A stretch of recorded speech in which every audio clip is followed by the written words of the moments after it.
Peter, glad to have you. Peter, you've done such remarkable work. What are you doing right now? Well, the water crisis became something important in my life about 10 years ago when I went to Africa as a business person working on a project, probably like many of you have done, and knew nothing about it. And while living and working there for 6 months, I saw the women and the girls going in and out of the townships every day. And then one day I was driving down a very dusty road in a distant part of a province near Durban and saw a woman with probably about 40 pounds of water in a container on her head.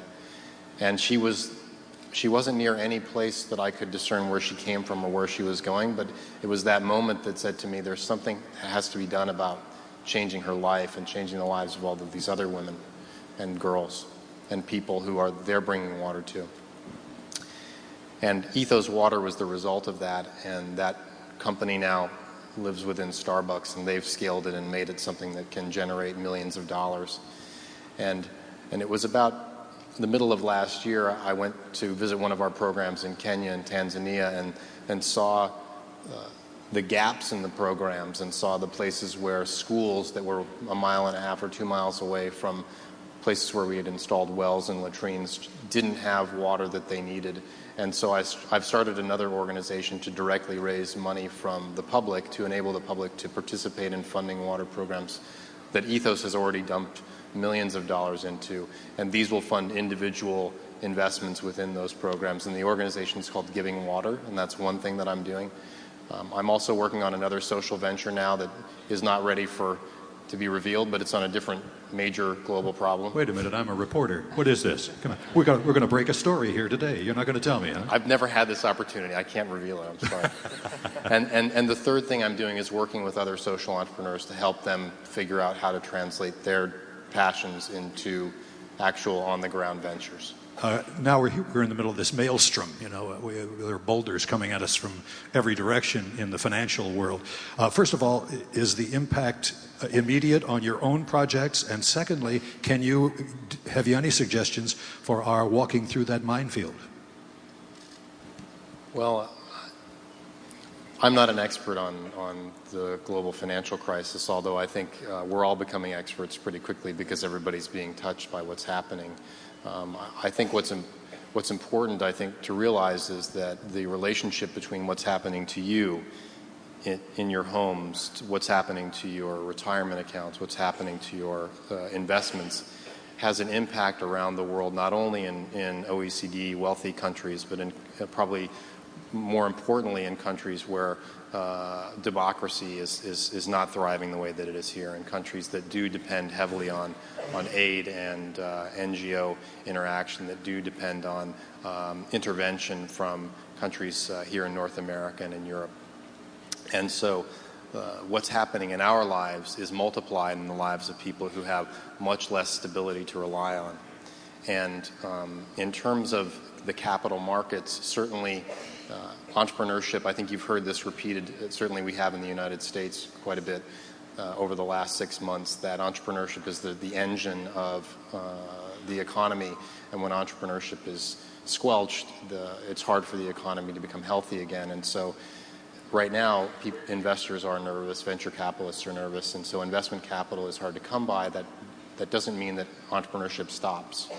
So things will happen, and I think if you have good ideas, they should be put forth, and it's always hard to start something new and to change the world, whether you're trying to start a business or a not-for-profit, and it requires commitment.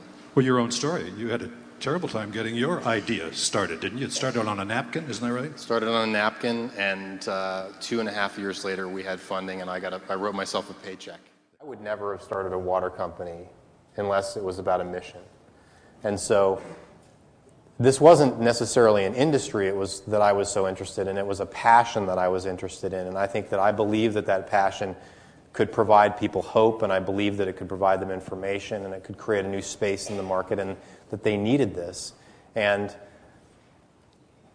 so it was that commitment to a mission and that belief in a mission that helped me survive 7 years of negotiations and 2.5 years of not making any money and getting to that meeting with Howard. And I think it was the mission of Ethos that Howard believed in and that's so aligned with Starbucks' guiding principles, that the company is a company that wants to be a great provider of employment for people, that gives stock options to all of its employees, that gives health care to all of its employees. And so Ethos fit very well into that. And I think that that's been a good addition to their brand. In this world, you have to not only get people to believe in something new in the state of before and gather supporters. Once that's over, you'll often find that the enemies and the lukewarm supporters will always be the people who said they always knew it was going to work. So when faced by this, if Julia's starting her company and she wants to make it into a company that also has some very specific social objective, which getting rid of used TVs and making money with that could be a very good social aim. What do the people do who create these kinds of businesses? Now, what I showed you here is something that you're going to have to do anyway if you're just trying to start a normal business. If you want to start a for-profit venture, up until this point I've described to you a set of things that you have to go through if you want to start a pizzeria. A pizzeria has a valley of death. But if you're a social entrepreneur, you have to have a different set of things that you can succeed at. And I think I made this list up in the last couple of days, so you may not find it on a website about social entrepreneurship.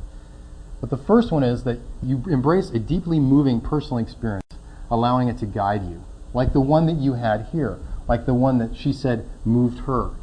You allow these exchanges in life to affect you. So the handshakes that you had initially, there was no noise in the room, there was no laughing, there was no interaction. It was sort of thank you and thank you. And you can think about how many times a day you interact with other human beings on a level that allows you to go on your way and sort of hello, goodbye, and you can't even remember who you met that day. And social entrepreneurs have some kind of interaction like this. By these things, they are not just inspired. They are inspired to act.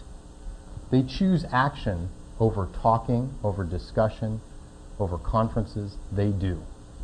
They understand the relationship between their ego and the mission that they talk about, the mission they pursue. And that relationship as orbital and Earth should remain the same. They are not martyrs. You can see the look on Bono's face in this picture. It doesn't look like he's really having a great time shaking this guy's hand.